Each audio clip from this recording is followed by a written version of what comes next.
Allez, Bezrat Hashem, aujourd'hui, jeudi 5 du mois de Elul, et le 16 du mois d'août, on va, Bezrat Hashem, juste, je vais dire un midrash qui est rapporté ici, le midrash sur Shir HaShirim, un verset qu'on lit dans Shir HaShirim.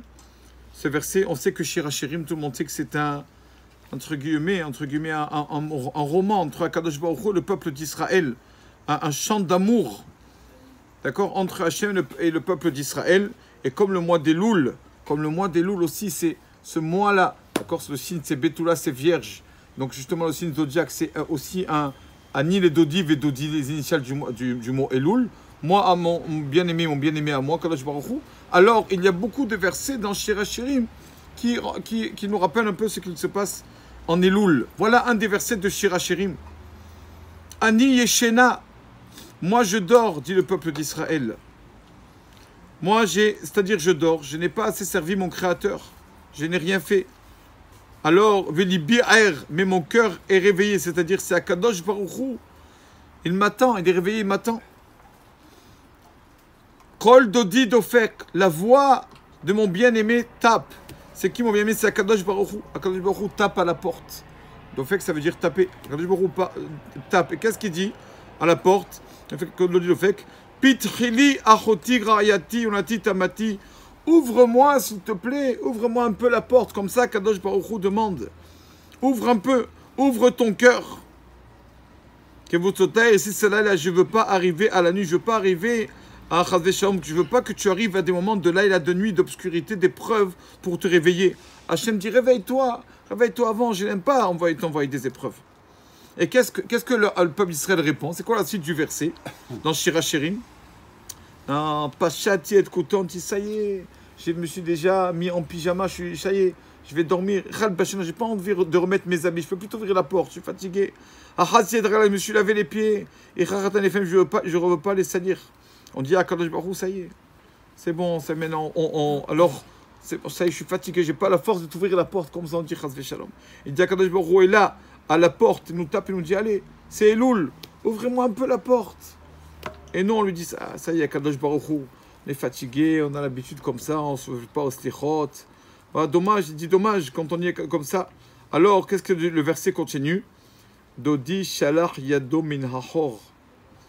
C'est bien sûr comme une parabole, parce que Kadosh Baruch Hu n'a pas de corps, ce n'est pas un homme, Kadosh Baruch Hu.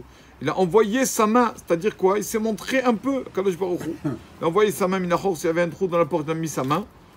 Voilà, et alors j'ai vu Akadosh Baruch Hu, alors tout a changé. Comme ça, il dit, c'est comme un homme qui se trouve dans le lit et il fait très froid. Et tellement que le froid est fort, alors il n'arrive pas à se lever du lit. Mais quand on lui dit qu'à côté de la porte, il y a un four, un chauffage, alors il arrive à se lever un peu. Et dès qu'on lui amène le chauffage vers lui, alors il se lève du lit, il fait bon, je me lève vers le chauffage. Il dit pareil. Kam tiani iftoar les dodi, je me suis levé à Kadosh Baruch Hu, vedodi chamak avar. Mais si je ne me lève pas à temps, des fois Kadosh Baruch Hu chamak avar, ça y est, il faut se lever à temps. Donc il dit, c'est allusion au mois de Elul. Kadosh Baruch Hu se présente devant nous, vient taper à la porte. Alors, Chazvé Shalom, qu'on ne dise pas, non, Hachem, j'ai pas la force. Il amène ici, donc, un livre, le livre Torah Titzrak. Un livre raconte, il dit qu'il y a eu dans sa ville, le Rav raconte que dans sa ville, donc il y a eu, un incendie en pleine nuit dans une maison. Et tout le monde, donc bien sûr, se sont levés et se sont sauvés des maisons. Quand ils se sont sauvés des maisons, parce que le feu était en train de ravager toutes les maisons, alors on s'est rappelé, une maman s'est rappelée Hachem Ishmor, et s'est rappelé qu'elle a encore une fille, elle voit qu'il lui manque une fille qui est encore là-bas dans les maisons. Elle va vite la réveiller. Quand elle s'approche, elle voit que la maison est déjà bien entourée de flammes. Une vraie histoire, hein, c'est pas une parabole. Et donc, qu'est-ce qu'elle a fait? La mère, elle est rentrée par la fenêtre. Elle commence à appeler sa fille à voix haute. Il y a le feu, sors, vite, réveille-toi. Et la petite qui est en train de se réveiller, elle ouvre les yeux. Ah, ça va, maman, ça, je suis fatigué, laisse-moi. Maman, je suis fatigué. Et la mère qui lui crie, mais attends, il y a le feu. Il y a le feu. Lève-toi vite. Et la petite qui dit, maman, je suis fatigué. Il dit, le Rav, Hachem Ishmor, alors allez-nous. Entre-temps, la mère ne pouvait plus rien faire. Et le feu, donc, a ravagé la maison. Et la pauvre, la petite, voilà ce qui lui est arrivé. Il dit, c'est une histoire qui lui est arrivée dans sa ville. Il dit, cette histoire me rappelle le mois de Elul. Et le mois de Elul, on a Kadosh Baruch Hu, donc il nous dit, allez, sortez de vos habitudes, allez, changez un peu. On ne peut pas rester comme ça. Levez-vous de votre lit, réveillez-vous. Et il dit, Yomba, parce que Yomba Boar Katanour va arriver le jour du jugement, Rosh Hashanah. Ce jour-là, pas le feu, Chazve Shalom. C'est un jour où Kadosh Baruch Hu va nous juger pour toute l'année. Et donc Hachem il nous demande, quand le fait Pitri, ouvrez-moi un peu, essayez de vous lever un peu plus tôt, essayez d'ouvrir un peu quelque chose, des livres, essayez de changer vos habitudes, comme ça. Et si on ne peut pas dire à Hachem, j'ai envie de dormir, impossible de lui dire comme ça.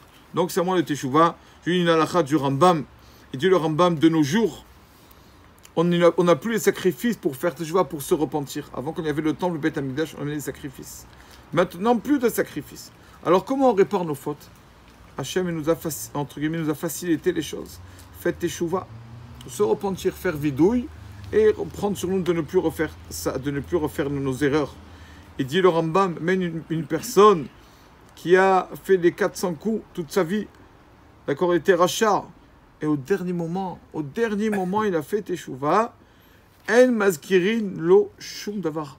Quand il arrivera devant Kadosh Baruch Hu, on ne lui rappellera même pas une faute qu'il a fait. Rien. Avant qu'une personne fait Teshuvah, ça y est. Surtout quand il fait Teshuvah par amour. Teshuvah par amour, c'est marqué qu'une personne qui fait Teshuvah par amour envers Kadosh Baruch Hu, parce qu'il aime, il voit tout le bien qu'il lui donne, toutes les fautes qu'il a fait se transforment en mitzvot. C'est pour ça d'ailleurs, ça a l'air un peu bizarre. Comment? On demande pardon à Kadosh Baruch Hu, à Slichot, on demande pardon, et on chante. Adon Slichot. Comment une personne qui demande pardon, il chante? Quand une personne arrive devant au tribunal ou quoi, il dit, c'est vrai, excusez-moi. J'ai fait ça, j'ai brûlé un feu rouge, j'aurais pas dû, j'ai pas vu le radar. Mais il commence pas à chanter, à être, ah oui, vous savez, comme j'ai pris 180 km/h, j'ai le radar, alors là. Non, il n'est pas fier de ses actes. Alors comment nous, on chante pour les sirot, justement pour ça? Parce qu'on veut revenir vers Hachem par amour. Et quand on revient, on essaie de faire Teshuvah par amour, toutes les fautes se transforment en mitzvot. Alors finalement, Baruch Hachem, on a, dans notre quota de mitzvot, on a encore beaucoup. Parce que toutes les fautes sont devenues des mitzvot. Alors on est content. On est content, Baruch Hachem. Et on a plus de mitzvot quand on fait Teshuvah avec amour. C'est pour ça qu'on chante pendant les sirot. Il dit le Rambam, il y a plusieurs degrés sur les fautes sur lesquelles nous devons faire Teshuvah. Il dit le Rambam, c'est vrai que, pourquoi faire Teshuvah, à vrai dire? On arrive, on peut faire ce qu'on veut. On va arriver le 10 Tishri, la veille on se met en blanc. Mikvé, comme ça on arrive, toute la journée, en jeûne, et ça y est, tout est pardonné. Pourquoi se lever à Slichot et tout ça? Alors il dit le Rambam, ça ne marche pas comme ça. Même que la Teshuvah, c'est vrai, pardonne nos fautes, Kippour aussi. Mais il y a des fautes qui s'effacent sur place, sur le moment même. Il y a des fautes que non. Il faut passer plusieurs étapes pour qu'elles s'effacent. Il dit le Rambam, si c'est juste une mitzvah positive qu'une personne n'a pas fait, c'est vrai. Il fait Teshuvah de tout son cœur, au même moment, sur place, HaKadosh Baruch Hu lui pardonne. Mais quand c'est des mitzvot négatives, ne devait pas faire ça, il a fait quand même. D'accord? Alors, la Teshuvah commence à le pardonner, c'est le début du pardonnement, et Yom Kippourim, c'est la fin du pardon. Voilà. Mais s'il y a des fautes un peu plus graves, des fautes que karet, retranchement, tout ça, qu'avant, sur ces fautes, on était coupable de mort, tout ça, et qu'une personne fait Teshuvah, alors il y a 3 étapes. Il y a la Teshuvah, et Yom Kippour, qui suspendent un peu son statut, et après, des fois, des épreuves un peu, et des fois, on a tous des épreuves. Alors l'épreuve, elle pardonne, elles finissent la kapara, le pardon. Et une personne, il faut savoir que quand la kapara arrive, quand il a des épreuves, les épreuves, comme dit le Gaon de Vina, heureusement qu'on a des épreuves, parce que sinon, l'eau matsanu, il y a on n'aurait pas trouvé ni nous et puis on ne sait pas comment on aurait fait. Chaque épreuve, elle pardonne des fautes. Alors heureusement qu'on a un peu, on ne veut pas trop, mais le peu, heureusement, parce que ça nous pardonne toutes les fautes qu'on fait. Une épreuve, c'est toute chose qu'une personne, ça le dérange, il souffre. La Gemara dit, c'est quoi une épreuve? La Kadosh Baruch Hu, comme il est bon avec nous. Une épreuve qui pardonne les fautes. Même si, par exemple, quelqu'un il a dans sa poche, il a un billet de 50 €, un billet de 10 €, un billet de 5 €. Et arrive un pauvre devant lui. Et lui, il compte donner le billet de 5 €. Je ne vais pas donner les 50 quand même. Et il compte donner le billet de 5 €. Et il sort de sa poche le billet. Et quel billet qui sort? Le billet de 50. Il est obligé de remettre sa main dans la poche et de changer de billet. Même ça, là, obligé de mettre sa main et de rechanger, ça aussi, ça s'appelle une épreuve. Même ça, ça nous pardonne nos fautes. Parce que ça le fatigue de remettre sa main, etc. Donc, toute petite, en fait, épreuve. La Gemara, elle le dit, quand une personne a une épreuve, il dit, Hachem, j'essaie de recevoir avec amour tes épreuves, alors ça lui pardonne ses fautes. Et dit le Rambam, tout ça, voilà, je finis avec ça, tout ça, quand les épreuves et qui pour la tchouva nous pardonnent, ça, c'est tout sauf une chose. Et une chose qui est un peu plus dure parce que c'est ce qui s'appelle Chilul Hashem, profane le nom d'Akadosh Baruch Hu.